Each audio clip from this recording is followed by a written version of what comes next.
This will shock some people. Genesis tells the story of mankind's devolution. This will shock most everyone.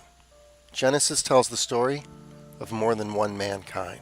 Luis Elizondo is the Director of Global Security and Special Programs for Tom DeLonge's To the Stars Academy. Here is Elizondo introducing the idea of mankind's. What I'd like to do is really just start off the conversation with a simple question. And that question is, what does it mean to be human? No, I think being human is perhaps one of the easiest things that we can feel and understand innately, but yet one of the most difficult things to be able to describe. And perhaps that is the one thing, being human, that sets us aside from every other life form on this planet. But what if for a moment mankind wasn't singular? Maybe just for a moment it's mankind's plural. Are we as a society even prepared to have that conversation? We are not alone now, and indeed we weren't alone in antiquity. The Mystery History Channel's research correlates this idea.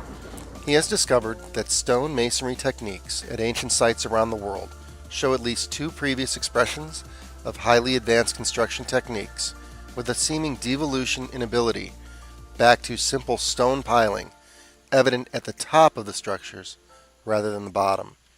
He has designated the two advanced masonry techniques as Cyclopean and Polygonal. I've established beyond doubt that we are at least the third civilization to have flourished here on Earth. Two separate styles found within the construction of Earth's ruins, which we can now visually prove, were the work of two separate world-going civilizations. During our research identifying these two ancient groups, I named them in relation to their differentiations, particularly the techniques used to build their civilizations, named the Cyclopean civilization and the Polygonal civilization. However, the official definition of these terms have conveniently been muddied, conveniently making them hard to distinguish. Cyclopean is accepted academically, and thus by the majority of the public, as roughly cut stones precisely placed together with no use of mortar. Polygonal is accepted as being constructed of polygonal masonry, which according to said definers requires the use of stones in the shape of polygons. However, the difference between these two styles are vastly different to this. Much of antediluvian Italy contains both Cyclopean and polygonal ruins, yet conveniently most are misidentified. In Gods by Tom DeLonge and Peter Lavenda, there is a suggestion that there was a Silver Age, then a Golden Age, followed by a Bronze Age. The Silver Age consciousness expressed with 90-degree corners, an incredible amount of precision, lifting immense blocks. This civilization was wiped out in a cataclysm of unknown specificity 18,000 years ago. The Golden Age consciousness expressed with polygonal shapes, incredible precision, placing very large blocks. This civilization was wiped out in a cataclysm 12,000 years ago. The Bronze Age consciousness that came forward next was fractured, leading to a deep devolving of knowledge, evident in the level of craftsmanship lost over time. This was due to the long recovery period after the Venus event, where the Earth was locked in a frozen tundra wasteland for 1,000 years. The gap theory proposes that an unspecified amount of time exists between Genesis 1:1 and 1:2, and that when these two verses are properly translated from ancient manuscripts, it gives us the creation of the universe, and then 1:2 picks up the story just after the Venus cataclysm. Here is Timothy Alberino explaining the corrected interpretation. Although Pember does not mention it in the book, other competent scholars have argued that the first word of verse 2, the word "and," should be more accurately rendered "but," Credence to this view is provided in the Septuagint, the Greek translation of the Hebrew Old Testament compiled by 70 Hebrew scribes, roughly 300 years before Christ, which actually renders the first word of Genesis 1 verse 2 as but rather than and. Now, all of these textual nuances may appear to be insignificant when reviewed separately, but when all of the changes are employed in the verse together, we get a very different view of the opening scene in the beginning of Genesis. In the beginning, God created the heaven and the earth, but the earth became desolate and empty, and darkness was upon the face of the deep.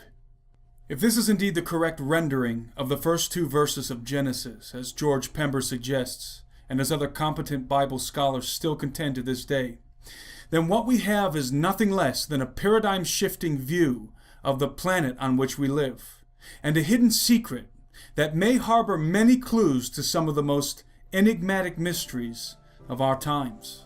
The story of Atlantis is the story of knowledge developing in a civilization and then ending in a cataclysm. This is the same story as the Tower of Babel, the tower being a metaphor for knowledge, a metaphor from a hieroglyph we will discuss in Part 3. An advanced species of mankind was on the earth, beginning to spread across the planet and grow technologically. Indeed, soon they would be able to do anything they set their minds to.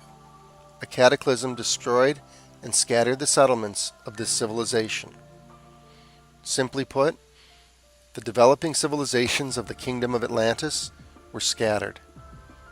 The Asian survivors, the Indian survivors, the European survivors, the African survivors, the Australian survivors, and the American survivors, who were cut off from everyone. This is the desolation found in a properly translated Genesis 1:2, and correlated with the Tower of Babel. Small pockets of mankind survived scattered across the globe. The Hypogeum in Malta is one such place, a place we have covered before, that regardless of the academic denial of unexplained discoveries, continues to be well known for the 6,000 ancient burials found within the ruins, with no less than 6 elongated unexplainable skulls, possibly attached to corpses discovered amongst them. Known as the Oracle Room, there is a place within this complex construction which, if one stands upon a specifically made altar, their voice can mysteriously be heard throughout, even at speaking level, as if amplified and complemented by the structure's entire design. As the polygonal civilization survivors emerged from the Venus cataclysm around the world, they realized the Earth had been tilted. In order to farm and plan, they created the megalithic structures we see today aligned with the solstices. Over millennia, these sites were added to and reconstructed. This appears to be the case with the Great Pyramids. Why would they build the Great Pyramids? According to Tom DeLonge and Peter Levenda, the Great Pyramids were a resurrection machine, which could explain why we have no graves of these godlike beings in great antiquity.